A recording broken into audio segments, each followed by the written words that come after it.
Pessoal, bem-vindos à sala de conteúdo do Grupo IntelliPost.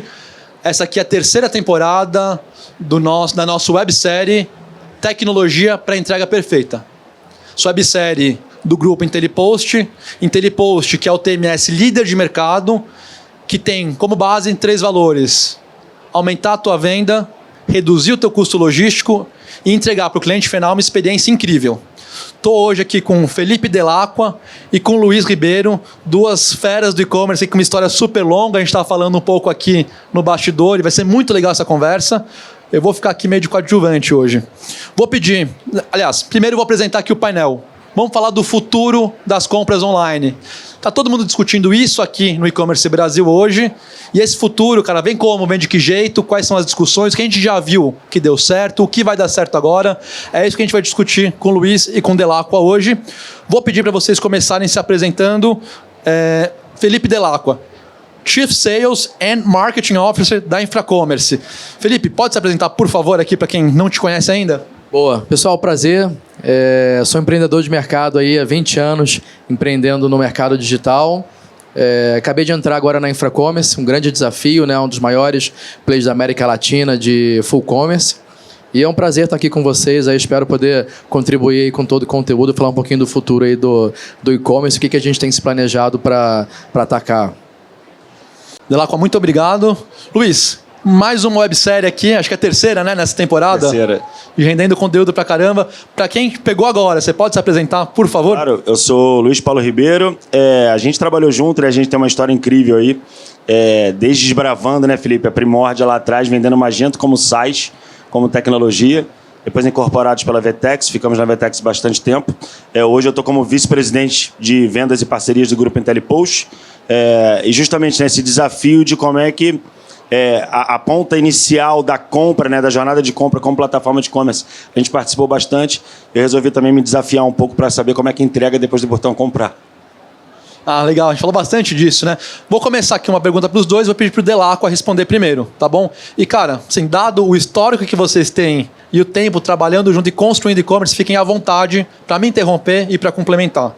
Dell'Acqua, como a análise de dados, o entendimento do comportamento de consumo podem otimizar a personalização do e-commerce? Boa. Acho que se a gente fosse olhar um pouquinho a operação de e-commerce há 20 anos, né? A gente tem 20 anos de e-commerce aqui 24 anos de e-commerce aqui no Brasil. Se você olha a nossa taxa de conversão lá atrás e para hoje, ela não mudou praticamente nada, né? A gente tem uma taxa média de conversão de 1,2, né? O dado oficial do EBIT, né? Então, quase que um visitante a cada 100 pessoas compram na loja 25 anos depois. Quando a gente compara isso com mercados mais maduros, né, os Estados Unidos, por exemplo, taxa de conversão lá é 4,5, 5. Quando você vai para Londres, por exemplo, Inglaterra, taxa de conversão lá é 9.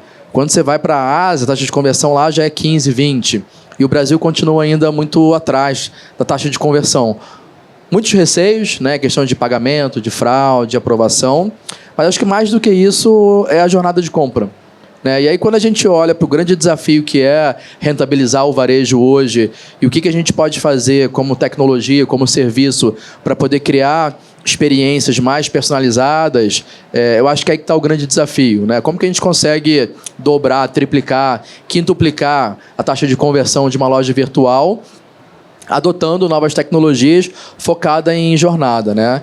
E aí acho que a única oportunidade que a gente tem de curto prazo para conseguir chegar um pouco mais próximo de uma taxa de conversão norte-americana é a hiperpersonalização, né? Por quê?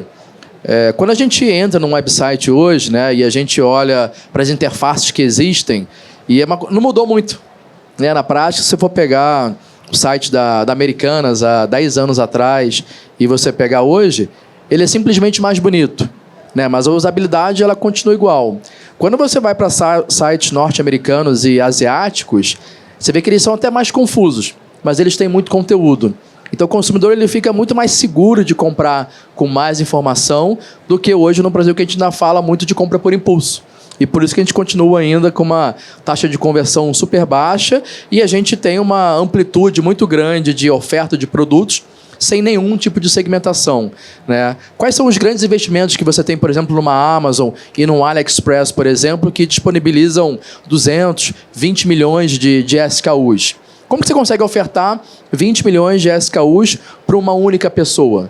Você tem que entender o comportamento de consumo dele, entender perfis de jornada fora do website, através do Meta, do Google e etc. E conseguir personalizar uma jornada, um portfólio de produtos, de repente próximo dele ou não, que ele consiga escolher ali um mix de, em vez de 20 milhões, 100 produtos, e que ele consiga ser muito mais assertivo e que no conteúdo e na comunicação eu consiga tirar o máximo de dúvida dele para que ele possa comprar sem aquele receio e a gente conseguir realmente aumentar a taxa de conversão, né? Então, acho que a hipersegmentação baseada em dados e comportamento de jornada, não só dentro da loja, mas acho que dentro da internet como um todo, eu acho que vai ser uma grande aposta nossa da Infracommerce para que a gente consiga aumentar a taxa de conversão dos nossos clientes e dos clientes em geral, né? do varejo como um todo.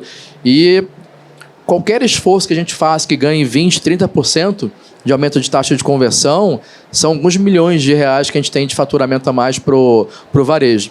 E o varejo está precisando disso, né? Então, acho que é um foco muito grande a gente conseguir otimizar a jornada cada vez mais para aumentar a taxa de conversão e aí você melhora toda a cadeia de custo e eficiência que um varejo tem. É isso aí. Luiz, posso dizer que vocês dois têm tanto tempo de e-commerce quanto seria possível no Brasil? Falou 20 anos, a gente estava conversando. É isso, né? É todo o tempo que dá para ser de e-commerce. Exatamente. Como o Felipe falou, né? Um dos primeiros sites no Brasil foi Submarino. E aí, complementando um pouco da resposta do Felipe através de dados e falando muito sobre conversão, né? O Brasil tem uma dificuldade muito grande, entrando um pouco para o lado da logística. É um país com dimensão continental, isso não inibe a gente, como é a conversão norte-americana, como o Felipe trouxe. Mas o que é a grande diferença em relação à logística? Uma reversa nos Estados Unidos é muito simples de fazer. Eu compro, eu tenho certeza que se eu usar aquilo ou não usar aquilo ou não gostar, eu devolvo de uma maneira muito simples. Isso incrementa a taxa de conversão. Naturalmente, você tem um conforto de compra muito maior, sabendo que você vai fazer uma devolução mais simples, caso não sirva, né? E aí os dados eles vêm para isso. Por exemplo, o Luiz calça 42, para que eu vou mostrar sapato 35 para ele? Como é que eu vou fazer a melhor oferta em vez de eu ter... que a Amazon faz isso muito bem nos Estados Unidos, né? A Amazon, você entra, quando você está logado no aplicativo da Amazon, você tem praticamente as suas últimas compras e todos os seus tamanhos e recomendação de produto que tem a ver com você. Por mais que eles tenham 20 milhões, 30 milhões, 40 milhões, 50 milhões de SKUs. Além disso, a Amazon é responsável pela sua reversa nos Estados Unidos. Então, quer dizer, ele cumpre a promessa da entrega, isso já aumenta a conversão, e ao mesmo tempo, caso você não queira, você devolve de uma maneira muito fácil. Bacana. Vou fazer uma pergunta aqui. Quebrando o protocolo, eu queria que os dois respondessem, que eu acho que quem está assistindo ganha mais. Pergunta seguinte: como que os novos canais de venda estão transformando o e-commerce?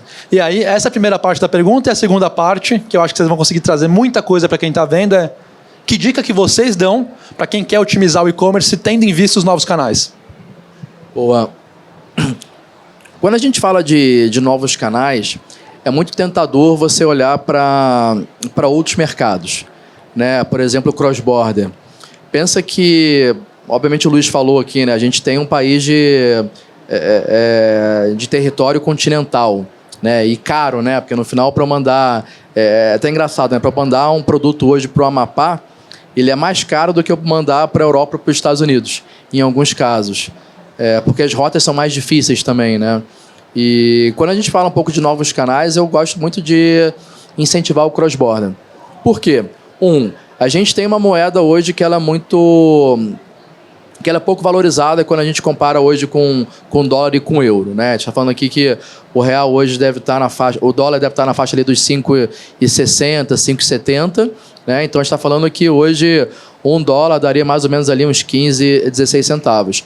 Se você pega produtos hoje, né, de desejo fora, e tem muito brasileiro que saiu do país para morar nos Estados Unidos, em Portugal, na Europa e etc., mas ainda gosta de marcas como Farm, como Osklen, como Reserva, entre outras, e essas marcas não têm loja física lá, por que não, né, dado que existe hoje uma DHL, uma FedEx, uma UPS, que tem rotas diárias, né, para os Estados Unidos, para a Europa, para Portugal e etc., e que o frete não é tão caro, né, quando a gente olha ali para tabela de frete hoje de menos de 1 quilo para os Estados Unidos, você consegue pagar ali 20 e poucos dólares ali para aéreo, né? Para chegar ali 2 dias seguintes. E aí você olha para um mercado com uma taxa de conversão de 4,5, você olha para um mercado que é 10 vezes maior do que o mercado brasileiro e que você, fazendo apenas a conversão do seu produto, você consegue ganhar uma margem de, às vezes, 3, 4 vezes o preço que você venderia aqui no Brasil, vendendo para fora. Um outro ponto importante, quando a gente pensa de novos canais e de margem e eficiência operacional, é que em vendas cross-border, você não paga ICMS, que é o nosso maior imposto, né, dentro da nossa equação tributária. Porque o ICMS ele é um imposto estadual, né? Quando eu vendo para fora, eu sou isento de ICMS. Então, o simples fato de eu vender um mesmo produto hoje para os Estados Unidos, por exemplo, eu sou isento de ICMS, né? Ou seja, a minha carga tributária é muito menor, eu consigo vender 3, 4 vezes o preço que eu vendo lá e ainda consigo ter lá uma rentabilidade num canal novo, dolarizado ou em euro, né? Então, existem outras formas de você explorar outros canais do que a gente ficar brigando ainda dentro do Brasil, que ainda é, obviamente, um grande país com grandes possibilidades, mas quando a gente pensa em ganhar dinheiro com margem, um novo canal, eu obviamente investiria em cross-border.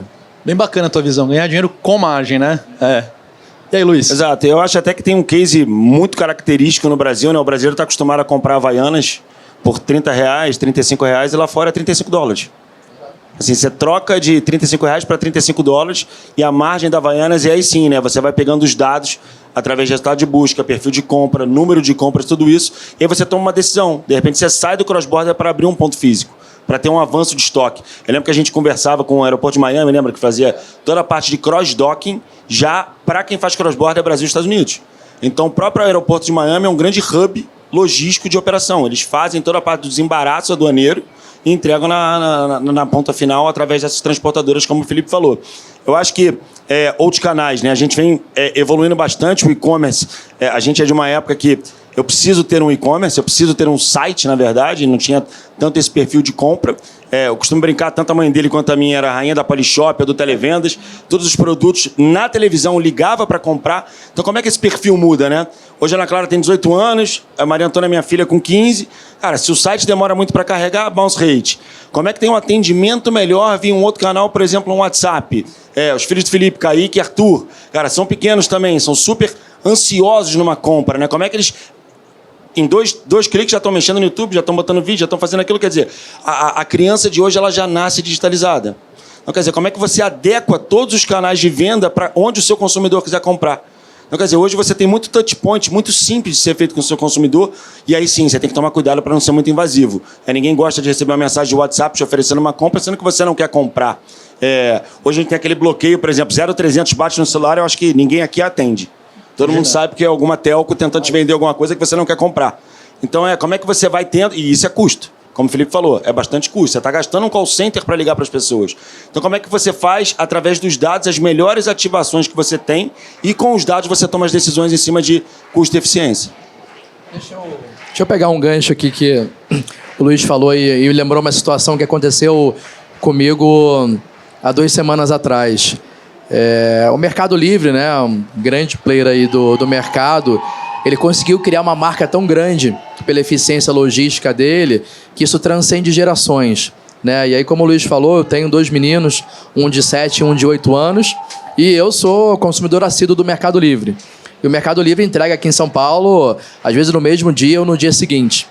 E todas as coisas que quando meu filho quer comprar alguma coisa, papai, me dá teu celular aí. Para quê? Eu não quero comprar, ou quero comprar mais folha no Mercado Livre.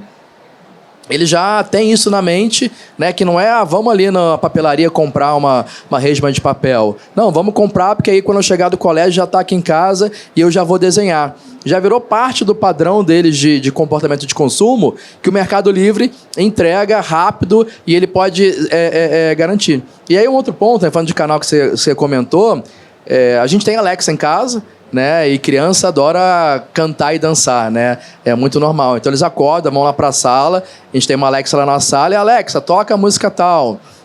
Então na fase agora da Ana Castelo, né? E aí no final, o meu mais novo, né, que é apaixonado pela Ana Castelo, fala, papai, eu consigo comprar um DVD da Ana Castela, ainda vende DVD, um DVD da Ana Castela pela Alexa, se eu pedir, ele compra no Mercado Livre.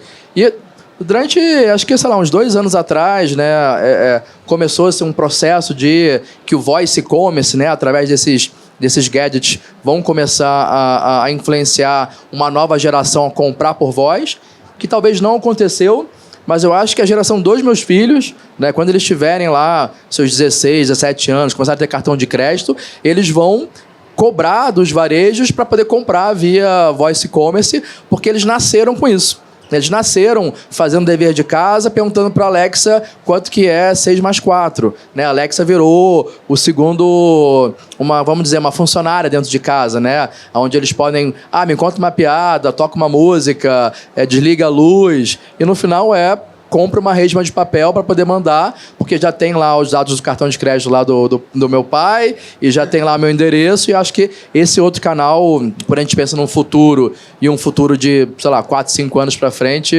o voice commerce eu acho que nessa geração vai vir muito forte. Bacana.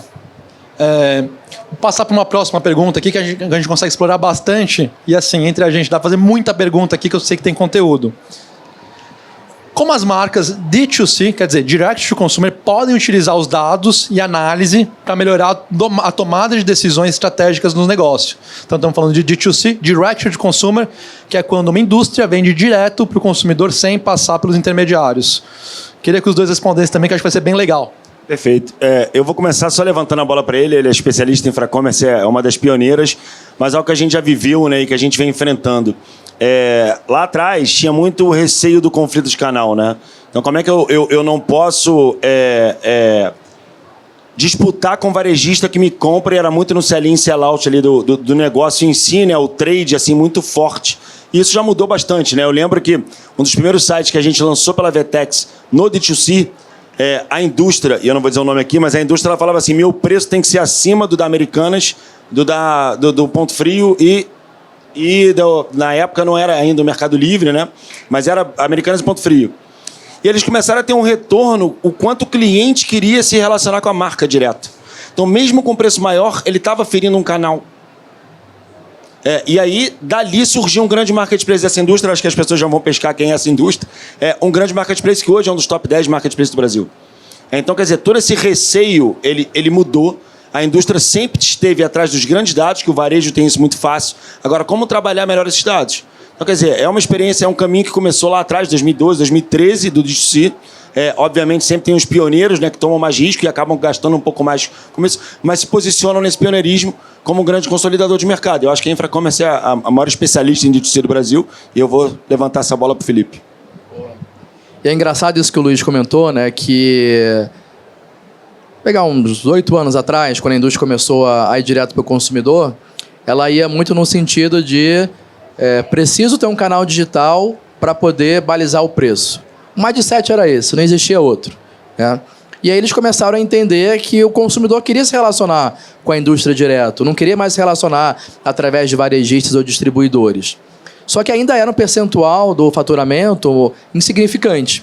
Quando a gente olha hoje, né, e o Luiz comentou muito bem, esses marketplaces, eles começaram a crescer numa proporção tão grande que eles começaram a virar principais players do segmento, da categoria, e se tornar faturamentos relevantes que ultrapassam os 10%, 20% do faturamento geral dessas indústrias. E, obviamente, né, quando você vê o que tem por trás, né, o propósito por trás disso, a indústria sempre comprou o sell-out do varejo. Né? Existem empresas hoje que vendem informação de sell-out para poder a indústria se posicionar em relação a market share, como que eu estou em relação ao meu concorrente, como que eu estou em relação ao meu preço. E quando você começa a criar um canal digital próprio, você começa a ter essa informação. Quando você começa a ficar relevante, você passa a ser o dono do sell-out. Né? E quando você começa a ter um market share gigantesco naquela categoria ou naquele segmento, você passa a demandar o teu sell-out. E mais do que isso, acho que criou alguns conceitos diferentes que o varejo, né, esse que o Luiz citou, que eles, através do marketplace que eles criaram para colocar as marcas da família que eles tinham dentro de casa, eles começaram a incorporar concorrentes. Então, olha que louco, né? A gente começou a ter marketplace como Compra Certa, Compra Fácil, por exemplo, que começou a incorporar produtos da Brastemp, da Consul, da Electrolux, da Panasonic, tudo dentro de uma coisa só. O mais surpreendente disso, quando você vai para a indústria de bebida, que é uma indústria completamente concorrente, com segredos de Estado e etc., que é o marketplace da Ambev vendendo Heineken dentro dos marketplaces, né? Então, cada vez mais a indústria entendeu que o D2C ele é uma realidade, que é importante trabalhar de uma forma não apenas como canal adicional, mas como o canal de relacionamento de dados, que vai ser muito mais barato que vai comprando sellout do varejo, e que a partir daí ele pode consumir dados, né, de tendências de consumo para melhorar os seus produtos ou lançar novos produtos, porque novas gerações vêm aí.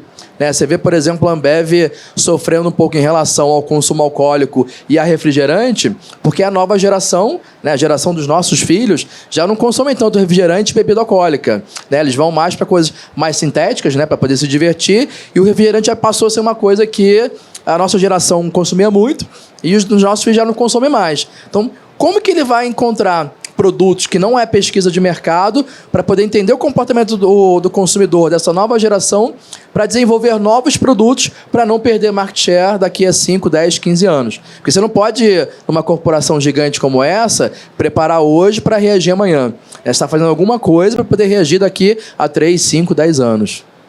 Bacana, um monte de informação aqui, dá para ver um monte de coisa, acho que são cases que todo mundo está discutindo, mas pouca gente entende o que tem por trás. Vou direcionar uma pergunta para você, Luiz, pode ser? Claro. Tem uma experiência longa aqui, mas vamos falar de TMS, tá? Então, quais benefícios e desafios da implementação do TMS, que é a tua especialidade, no e-commerce D2C? Perfeito. Eu acho que o mercado vem evoluindo, como eu falei ontem, né? E a gente faz parte disso, né? São 24, 25 anos de e-commerce no Brasil. Toda a parte de transformação tecnológica ao longo da digitalização do processo, né? Primeiro vieram as plataformas de e-commerce, e aí lá atrás, como eu falei, né? Eu tenho que ter um e-commerce, eu tenho que ter um site, inclusive, era um produto nice to have. Como é que a plataforma hoje virou mandatório e um produto must have? O TMS está nesse caminho. O TMS primeiro era vamos vender e depois a gente se vira para entregar. Como o comportamento do consumidor mudou, e muito do que eu falei aqui também, né? Era muito bonito você prometer 7 dias e entregar com 5. Mas, cara, se você tem uma experiência dessa, por exemplo, em grocery, cara, com sorvete, seu sorvete derreteu. Você não tem mais a experiência da compra. Então, como é que você cumpre a promessa? Então, eu vejo muito essa transformação, o TMS virando um produto must-have, quer dizer, um país com dimensões continentais de novo, né? Muito preocupado com a logística e muito player local, que faz entrega local de maneira muito rápida. Então, tem muita oportunidade dentro do mercado logístico hoje, e eu acho que logística hoje é muito a bola da vez, se transformando em must-have, porque através da logística, através de um bom TMS, que é um grande orquestrador, para quem não conhece, né? TMS é Transport Management System. Então, é um grande orquestrador de transportadoras e de regras de frete para que você possa trazer a melhor experiência e cumprir melhor o seu prazo para o seu cliente final. Então, eu vejo essa transformação hoje como uma grande oportunidade do mercado de ter uma maior compreensão e justamente atender essa nova geração que vem pós uma pandemia, onde as pessoas ficaram presas e com um nível de ansiedade muito grande. Ninguém mais espera chegar 10 dias para chegar um produto em casa. Cara, eu ia te perguntar isso para vocês dois também, cara. O cliente hoje ele é mais ansioso? Então, esse ponto que o Luiz falou é super importante, né? Acho que a pandemia ele deu um salto, acho que não em tecnologia, né? Mas acho que na adoção e numa expectativa de que tudo é para ontem, né? E aí, obviamente, com a grande evolução do Mercado Livre e a Amazon aqui no Brasil, acho que são os dois grandes expoentes de eficiência operacional e logística, eles trouxeram um novo padrão, né? Então é muito comum hoje, da mesma forma que lá atrás, né, a gente ligava para a central do táxi e esperava 1 hora para o táxi chegar, hoje com o Uber, se vem o Uber lá com mais de 5 minutos, qual que é o nosso comportamento? A gente cancela e pede um outro para ver se ele vem em menos de 3 minutos. Então, os 3 minutos, ou os 3 dias, ou 1 dia, ele virou um número cabalístico dentro da nossa cabeça. E aí um ponto que o Luiz falou muito bem em relação à parte da logística, e é um mantra que a gente usa bastante lá na Infracommerce, que a logística é o novo marketing. Por quê? Se você olha os principais reportes em relação a os top 10 detratores de taxa de conversão no carrinho, no checkout, os 2 maiores é o custo e tempo de entrega. Né? Então, se eu hoje tenho uma conversão que já é baixa, né? 1,2%, que é a média de conversão no Brasil, e eu tenho um frete que é caro e que eu demore para entregar 5, 7 dias, a chance desse consumidor abandonar o teu site, voltar para o Google e procurar algum outro que entregue muito mais rápido, ela é muito grande. Então, a Intelipost tem um papel muito grande na sustentação da margem do varejo, que é conseguir capilarizar, né, essa oferta de frete em N transportadoras para conseguir entregar para o varejo condições de um frete muito mais rápido e um frete muito mais barato para ofertar para o consumidor final, aumentando a taxa de conversão. Né? Então, agora você começa a entrar no nível que a agência de marketing tem que entender de logística. Porque se o varejo não conseguir entregar uma tempo de entrega no máximo de 3 dias e um frete percentual no máximo de 8%, 9% do custo do produto, o CAC dele, o custo de CPC dele vai aumentar. Porque ele vai ter que trazer mais consumidores que estão dispostos a esperar mais por um produto.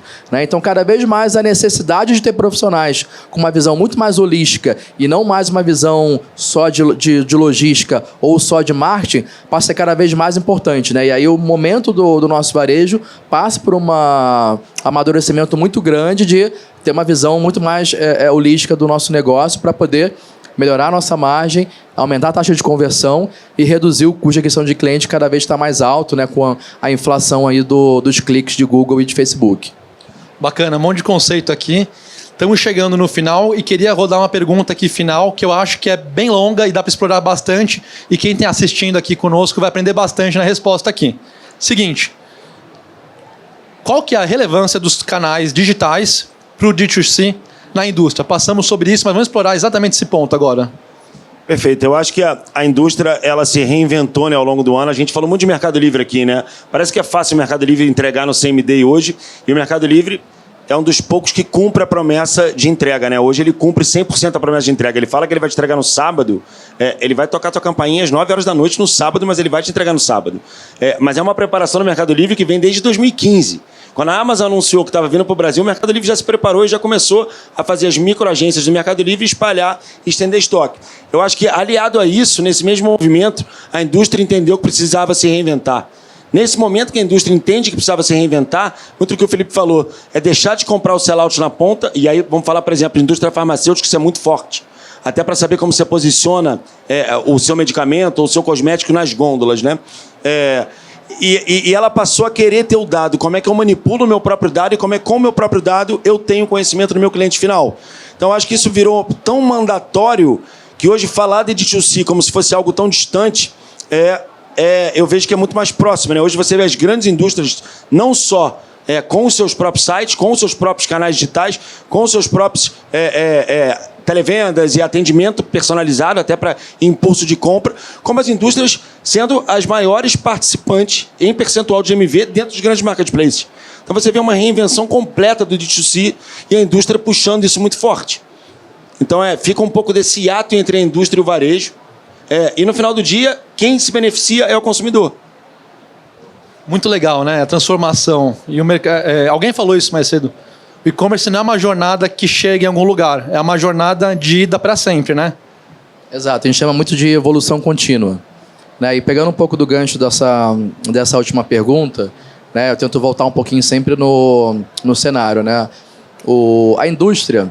E aí, falando um pouquinho do cenário de full commerce, né? A indústria usava muito o full commerce como uma empresa de aceleração de go-to-market. Então, eu preciso montar uma operação digital, quero subir uma operação em 3, 4 meses, eu vou lá terceirizo tudo para uma empresa de full commerce, como a Infracommerce, e eu vou acelerar o meu go-to-market. E aí, obviamente, a gente fez esse papel de aceleração, isso cresceu muito, e a empresa começou a ganhar escala, começou a ganhar relevância no canal digital.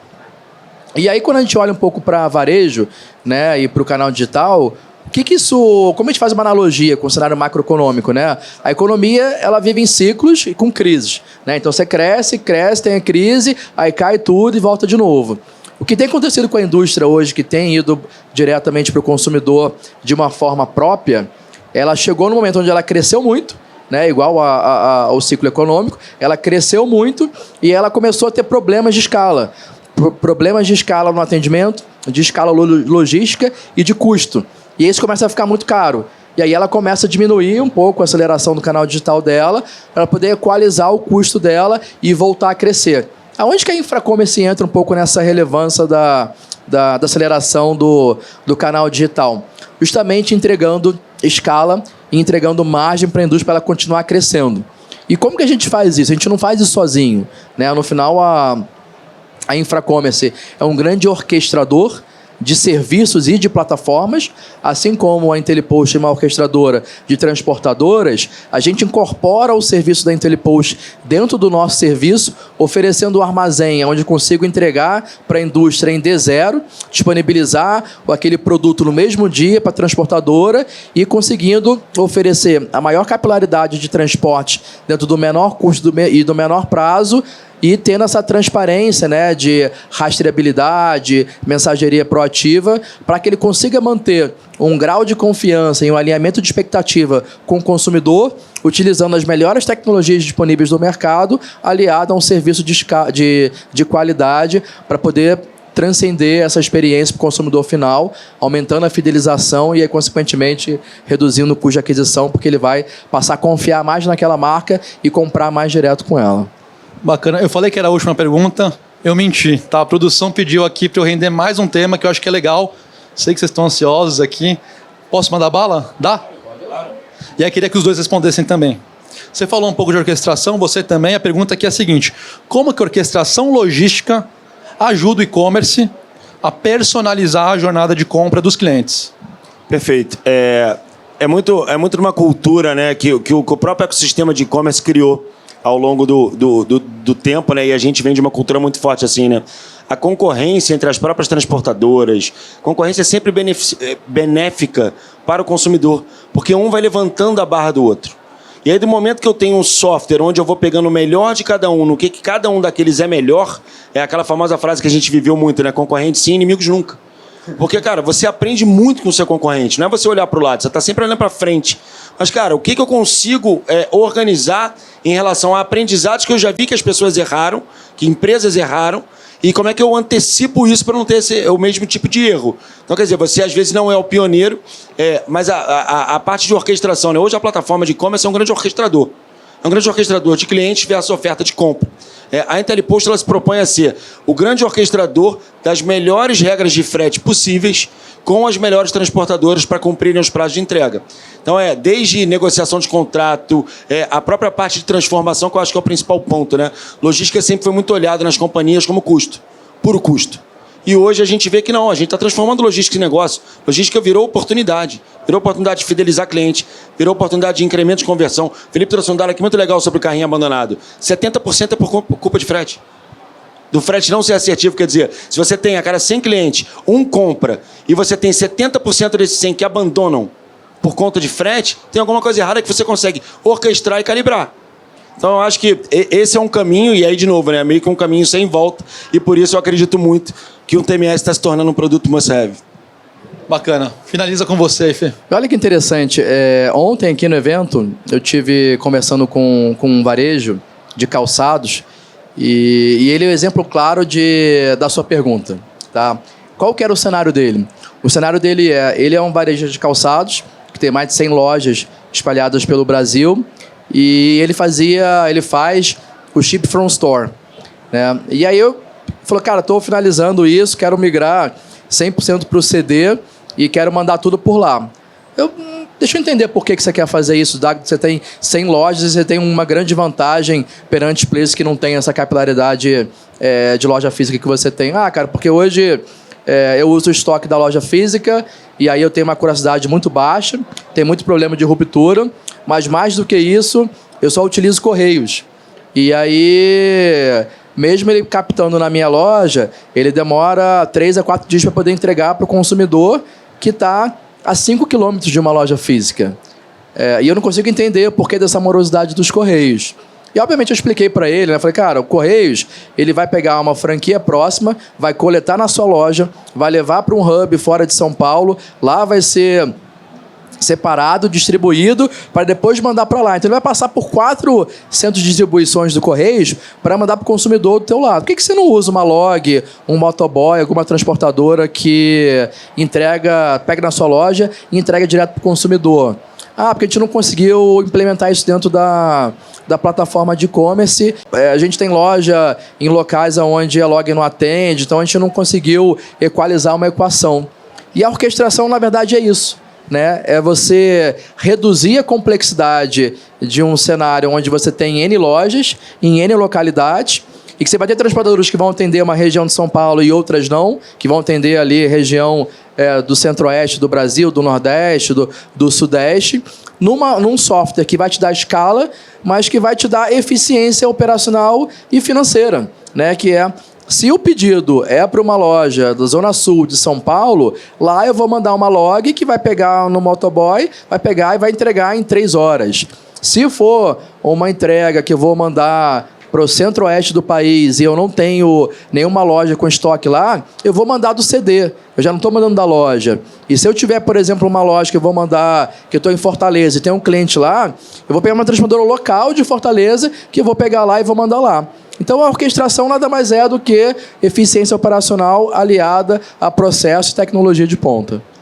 Obrigado, Dell'Acqua. A gente podia ficar conversando aqui o resto do dia, mas olha, tem um monte de gente aqui do lado de fora e vocês não conseguem ver, dando tchau, chamando. Tá funcionando super bem aqui. Falei com o Luiz, vice-presidente aqui do Grupo Intelipost, falei com o Felipe Dell'Acqua, Chief Sales and Marketing Officer, e 2 lendas aqui de e-commerce. Foi um prazer recebê-los e muito obrigado, pessoal. Valeu! Obrigado.